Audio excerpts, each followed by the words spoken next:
November 11th, 1918, 11 a.m., the 11th hour of the 11th day of the 11th month.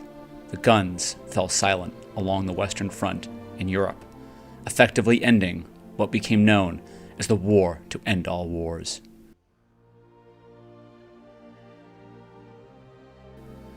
During these 4 years of war, millions fought and died. Recognized each year on November 11th, Armistice Day was dedicated in their honor.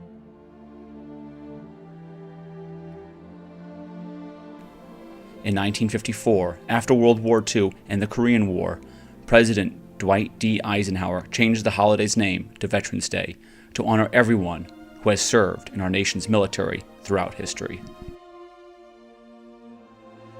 Boston Harbor Island's National and State Park honors all veterans on this day. The harbor's military past spans the history of our nation, from the Siege of Boston during the Revolutionary War to the Civil War prisoner of war facility at Fort Warren, to the 20th century radio school at Gallops Island. Men and women from every conflict served dutifully here in preservation of our nation and its values. We continue to honor our veterans by telling some of their stories.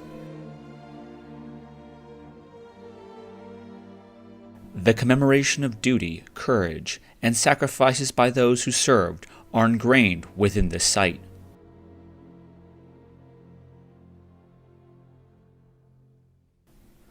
Some of the names of those who served with distinction are associated with the fortifications and gun batteries found at Fort Warren on George's Island, Fort Andrews on Pettick's Island, and Fort Standish on Lovell's Island today.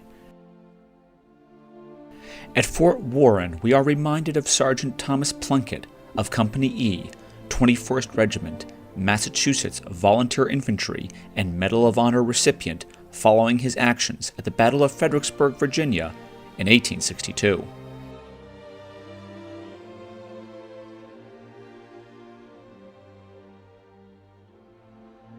We also honor Brigadier General Thomas G. Stevenson, 1st Colonel of the 24th Regiment, Massachusetts Volunteer Infantry, who was killed in action at Spotsylvania, Virginia on May 10, 1864. At Fort Andrews, we remember Brigadier General Thomas H. Cushing, who served in the Revolutionary War and the War of 1812. As well as Major Frank H. Whitman of the 20th Kansas Volunteer Infantry, who served with distinction during the war with Spain and the Philippines insurrection. And at Fort Standish, we honor the legacy of Major General Amiel W. Whipple of the U.S. Volunteers, who died from his wounds at the Battle of Chancellorsville, Virginia in 1863. We tell their stories and remember their names to celebrate and preserve their legacy and sacrifice to duty and to country.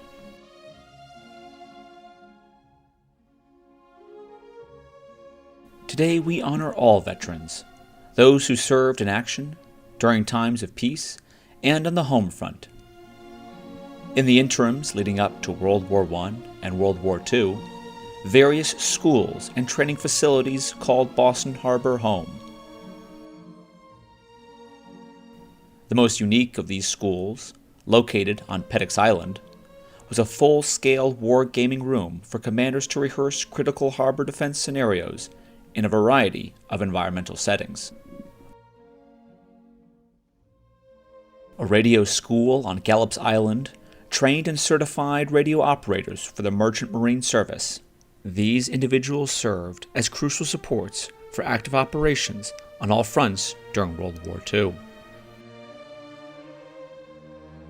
Fort Standish on Lovell's Island hosted training schools in signal communications, gunnery, field drill, and extended order infantry tactics, making the Massachusetts militiamen highly skilled soldiers.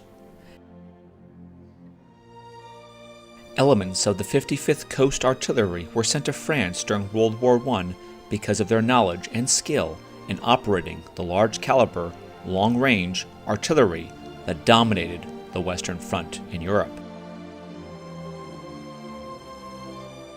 The 241st Coast Artillery was the very first militia unit called into federal service when the United States entered World War II. We also recognize and honor the communities who supported harbor-based military operations. At the outset of World War I, many families in Boston had deep ties to the U.S. Navy. Between March of 1917 and May 1918, several hundred women rushed to enlist in the Navy Reserve as Yeoman F. Captain Samuel Nicholson commended these servicewomen, stating that, quote, "their devotion to duty, zeal, and efficiency is beyond praise."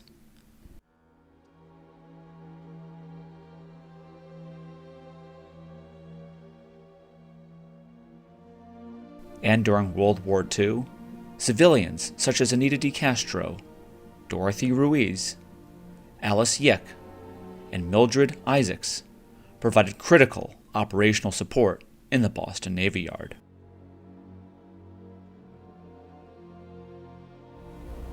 The Boston Harbor Islands Partnership would also like to acknowledge and express our gratitude for our staff and volunteer veterans for their past service to the defense of our nation and to their current commitment to protect our nation's treasured stories and sites. Thank you and welcome home.